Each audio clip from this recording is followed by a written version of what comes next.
आदिवासी दलित समाजातील लोकांची काही घरं आहेत। आज जवळजवळ इथे वास्तव्याला 35 ते 40 वर्षापासून आहेत, परंतु यांना कोणत्याही प्रकारची सुविधा मिळत नाही, यांना असिस्टमेंट उतारा मिळत नाही, यांना घरकुलाचा लाभ मिळत नाही। आपण खरंच सुधारित महाराष्ट्रामध्ये राहतोय काय? का त्या ग्रामपंचायतींनी, का BDO ऑफिसनी, का तहसीलदार ऑफिसनी एवढ्या वर्षात त्यांना असिस्टमेंट उतारा दिला नाही?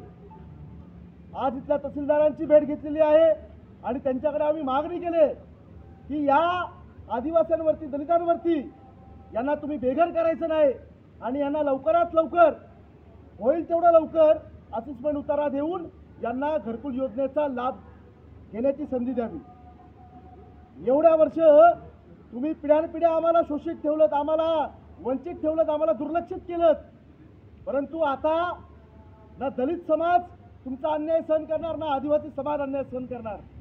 या माध्यमातून मी एवढंच सांगू इच्छितो या रायगड जिल्ह्याच्या प्रशासनाला, जर तुम्ही या लोकांना बेघर कराल तर लक्षात ठेवा, याचा आवाज फक्त रायगड जिल्ह्यातून नाही तर महाराष्ट्राच्या प्रत्येक तालुक्यातून आणि जिल्ह्यातून उठेल।